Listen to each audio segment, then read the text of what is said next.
So from a customer market perspective, we have a pretty good touch. We feel like we have a pretty good touch on the pulse of the market, really through our partner channels. So we have about 3,000 partners in the U.S. today that are delivering services to that marketplace.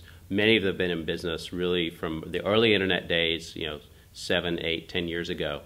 And they've managed to be successful, they've sustained.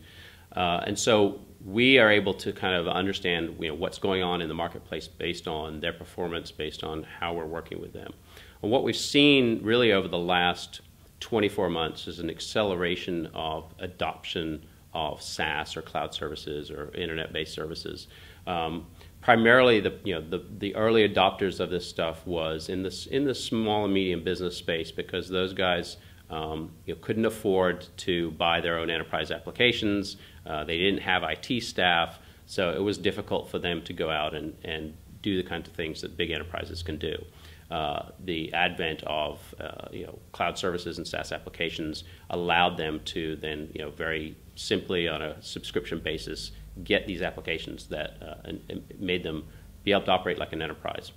And what we've seen is two things happen really in the last 24 months. I think partly driven by the economic situation that we've been in, which has really cut back spending across the board.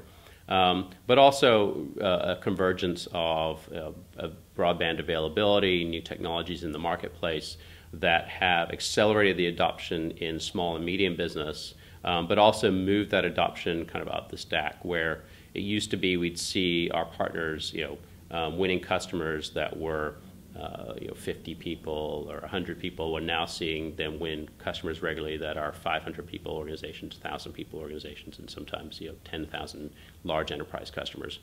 And just the acceptance of that as a sort of alternative acquisition and delivery model of software across all segments of the marketplace is really indicating a sea change in the way people think about technology, the way they think about IT, and that's been recognized now by Microsoft. I think we certainly haven't been an industry leader, but we've seen that needs to be a place that we're going to go. And as Steve Ballmer recently said, we're all in on the cloud, meaning that we take this extremely seriously. We see this as really a paradigm shift in the marketplace and how people think about accessing IT resources to run their business.